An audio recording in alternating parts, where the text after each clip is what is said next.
This cup you're holding every morning with your coffee, you use it for 3 minutes, then you throw it away. But have you ever thought, how did it get to your hand, and what happens to it after you throw it away? The answer will change the way you look at this simple cup forever. Let's take you on a journey to where it all began. In 1907 in America, public water fountains in schools, trains, and public places had a single shared metal cup for everyone. A student drinks, an employee drinks, a sick person drinks. Same cup. Thousands of mouths. An American doctor named Samuel Crumbine saw this and decided to change it. He launched a national campaign against the shared cup, and that opened the door to an invention that changed the world. That same year, an inventor named Lawrence Llewellyn sat down and thought about the problem. The solution was simple: a cup for single use only, then thrown away. He made the first model from cardboard, folded it by hand, and called it the Health Cup. In the beginning, it was made by hand. One worker folding a sheet, gluing it, placing it in a bag. Production was slow, the price was high, but the idea was gold. Then in the 1940s, World War II changed everything. The American Army needed to give water to millions of soldiers in difficult conditions. No time to wash cups, not enough water, no way to sterilize. The paper cup was the perfect solution. Demand exploded. Machines replaced hands. One factory began producing thousands of cups a day.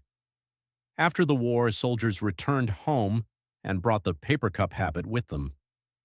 Everything was perfect, except one problem. Paper absorbs liquid and falls apart. The solution came in the 1950s. A very thin layer of plastic added inside the cup.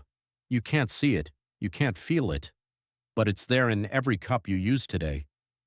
Today, the modern production line starts with a massive roll of paper. A polyethylene coating is applied first, then it moves to the printing stage. After that, the machine cuts it with precision and forms what is called the fan shape. This paper is then fed into the machine where it is sealed using an ultrasonic press. The ultrasonic waves heat the plastic and turn it into a bonding agent. Then the outer edge is curled and the base is added and welded into place. The cup is ready. All of this in less than 1 minute. The world today consumes 500 billion paper cups every year, and with this massive spread came a problem nobody expected. That thin plastic layer you can't see is the reason your cup will not break down in nature for hundreds of years. The paper decomposes, but the plastic prevents it, and recycling requires special machines not available in most countries around the world. 500 billion cups a year, and most of them end up in landfills.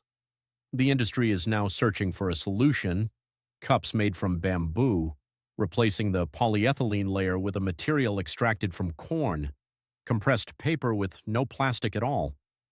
But until today, the cup you hold every morning is the same invention born in 1907, just faster, cheaper, and more damaging. Tell us in the comments, did you know this before? And do you think these cups help or hurt our planet?